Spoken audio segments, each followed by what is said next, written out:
Hey world, hey everybody.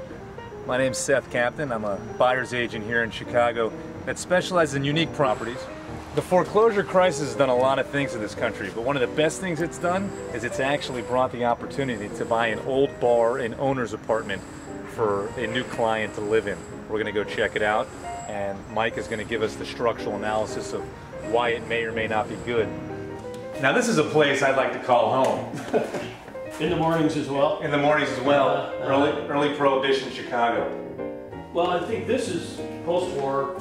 You think this would be right after Prohibition? My thought is, by looking at the pulls and the handles on here, those seem to be a kind of late deco design. I'm with which would put me somewhere around the time that Jimmy and Mikey were going off to fight the front lines in France. The rest of the crowd was back here having a good time. What we want people to know is that while this used to be a bar, Chicago cracked down on neighborhood bars in the 80s, and they basically gave anybody who wanted a chance to say, we don't like the neighborhood bar, and they closed them down. So now it's zoned residential. And I'm hoping that my buyer will actually use this as his living room, which is his intention.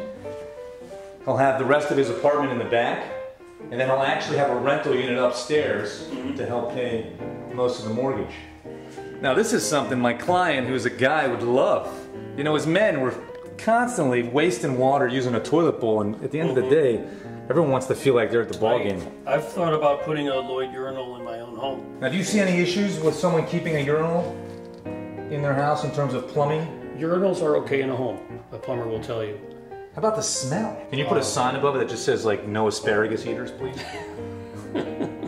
So what makes this place usable, what makes it great, is that the bar actually connects to the rest of your house. So when you want a cocktail, when you want to go hang out in your new study, your TV room, it's just a simple matter of walking through that doorway.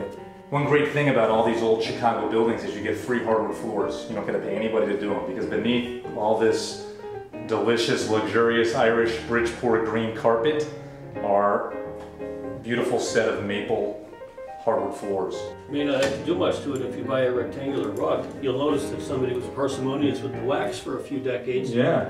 But, did you hear he said parsimonious, by the way?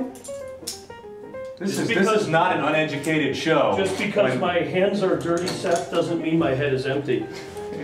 Whoa! That's what really makes this home unique. Angel Falls in your living room. Look at that. God, can't you picture yourself? How wonderful does that feel? I love a unique property. What I really love is that my shirt matches the decor, so I never have to change when I'm in this kitchen. Look at the wallpaper. You don't even have to change the wallpaper. You basically inherit a kitchen that already has character.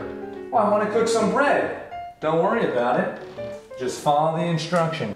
The only problem is, there's no tofurkey or seitan, so I don't think the vegans will be too happy. Any new buyer that's getting an old building, especially one that was foreclosed on and one as unique as this, is going to have to do some changes. Angel Falls, it's got to go bye-bye. We just open up this wall, we have a nice archway, and then you're into that beautiful front living room. Then you have this gigantic living space with a small study and closet in the corner. Not bad. A bar and a home and a rental apartment, all in the same structure. Doesn't get much better than that. And it includes your very own drinking maid. Hey, my name's Seth. Thanks for joining us today.